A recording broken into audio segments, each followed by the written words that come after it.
И така, во очекување на случувањата утре во Собранието, она што е јасно е дека утре истекува мандатот на градоначалниците, токму на оваа тема, и за тоа како ќе функционираат од утре разговараме со Жика Стојановски, градоначалник на општина Илинден. Добро вечер уште еднаш и добре дојдовте во вестите на телевизија Нова.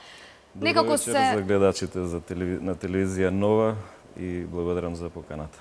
Се наметна и веќе прашањето стандардно. Еве, каков е планот од утре, како ќе функционирате од утре, кои се вашите очекувања, како животот во општина Илинден ќе продолжи од утре, откако на вас, градоначалниците на локалната самоуправа, ви завршуваат мандатите? Согласно законската регулатива, истекуваат мандатите на градоначалниците и на советите на општините, на локалните самоуправи и потребно е законодавецот, законодавниот дом, односно Собранието да донесе измени на законот, се со цел да продолжи континуитетот, односно нормалното работење на локалната самоуправа. Сметам дека единствено парламентот може тоа да го направи и тоа може парламентарното мнозинство уште во текот на утрешниот ден да ги донесе измените, со кои што ќе се продолжи мандатот едноставно до избор на нов градоначалник, односно до избор на нов совет на општините. Бидејќи сепак законодавниот дом е тој во кој што се носат законите и потребно е да се најде такво решение. Очекувате ли дека ќе се случи тоа утре? Јас очекувам и сметам дека е тоа потребно и неопходно, додека дополнително евентуално роковите, датумите за локалните избори треба да се допрецизираат и може и тоа и дополнително да се направи. Доколку не се случи тоа утре во Собранието, со какви проблеми ќе се соочите? Јас не би сакал доволно да се концентрираме на проблеми со кои што би се соочиле пред се граѓаните, бидејќи сметам дека утре тоа ќе се реализира, бидејќи има таква можност. Доколку тоа не се случи, тогаш ќе има реално последици, бидејќи не се работи за градоначалниците како личности, ниту за советниците како личности, како членови на совет, туку граѓаните. Реално, граѓаните нема да можат да ги остварат своите права, своите уставно загарантирани права. Тоа се елементарни, основни права кои што се исполнуваат токму во локалната самоуправа. Во локалната самоуправа се притисоците сега во изминат период од страна на граѓаните. И ние како градоначалници сепак немаме можности да продолжиме со одредени конкретни активности, бидејќи сепак со законот тоа е ускратено.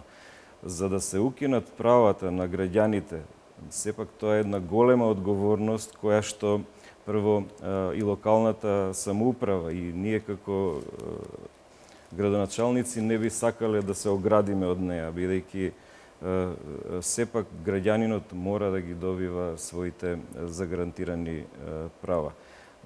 Многу е работата сериозна доколку не се продолжи нормално да функционира локалната самоуправа.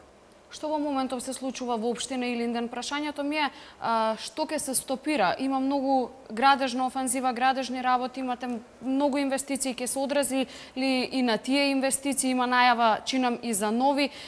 Општина Илинден важи за една од општините во која што највеќе се инвестираше, некако најголем прогрес во развојот на општинско ниво. Реално, развојот на локалната самоуправа ќе стагнира целосно, иако и во изминатиот период од распишување на изборите, па до ден денешен имаме ограничување, имаме законски пречки во реализација на одредени проекти, одредени активности, бидејќи јасни се одредбите од законот каде што има законски пречки од изборниот закон и дополнително потврдува дека од распишување на изборите, од денот на распишување на изборите до избор на пратеници во собранието и формирање на влада има законски пречки во голем дел на надлежностите, во значителен дел на донесување на одлуки, на отпочнување на нови проекти, односно на реализација на програмата за работа, а со тоа и реализација на буџетот. Токму буџетот, значителен дел во општина Илинден се полни и од инвестиции. Развојот на локалната самоуправа секогаш го влечат инвестициите. Ние во изминатиот период и дополнително не би можеле едноставно во основниот дел на управување со државното градежно земјиште да функционираме, а исто така и во оној завршниот дел, тоа е издавање на одобрение за градење. Бидејќи реално сега се спомнува дали важи подписот, дали не важи подписот. Ние и да го подпишеме решението и одобрението за градење после истекот на мандатите, се поставува прашањето доколку и после одреден период, еви после 1 година и 2 и после 3 години може некој да го обжали тоа решение. Верувам дека ќе падне затоа што е надвор од законската регулатива. Со тоа не правиме услуга на ниеден инвеститор. Инвеститорите дополнително во вакви ситуации се неодлучни, не може да добијат чиста информација ниту за рокови на отпочнување, ниту за сите оние активности кои што треба да ги спроведат од денот на отпочнување со градбата па се до незина реализација. Управувањето со градежното земјиште, носење на плановите, деталните урбанистички планови исто така се во застој, затоа што сепак има ограничување во тие делови на планирање на просторот. Доколку ова се стопира, нели, еве како што веќе кажувате, секако ќе представува, споменавме, не само проблем за вас како градоначалник и за вашите соработници, туку најмногу за граѓаните. Што е со платите на вработените во општината?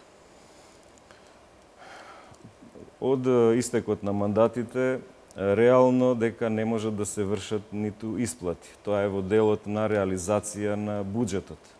Бидејќи до формирање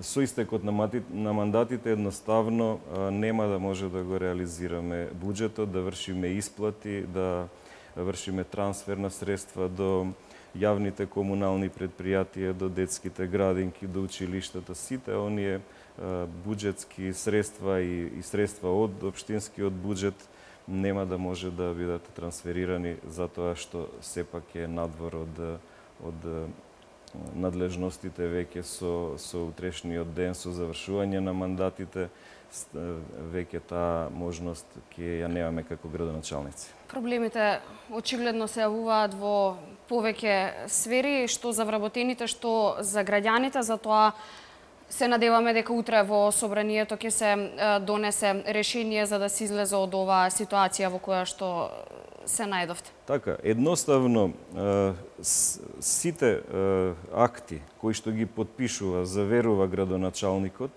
и сите одлуки што ги носи советот нема да може веќе да функционираат. А тоа се значителен број на акти кои што секојдневно се подпишуваат од страна на градоначалниците. Тука доаѓаат и во делот на наследство на имот. Едноставно нема да може да секој граѓанин тоа право да го спроведе.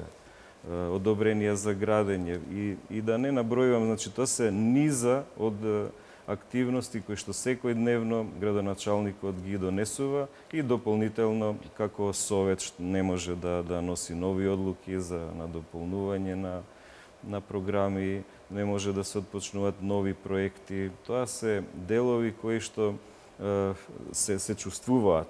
Се чувствуваат од периодот на распишување на парламентарните избори, тоа е веќе повеќе од 1 година каде што реално основните надлежности на локалната самоуправа се нарушени во делот на функционирањето.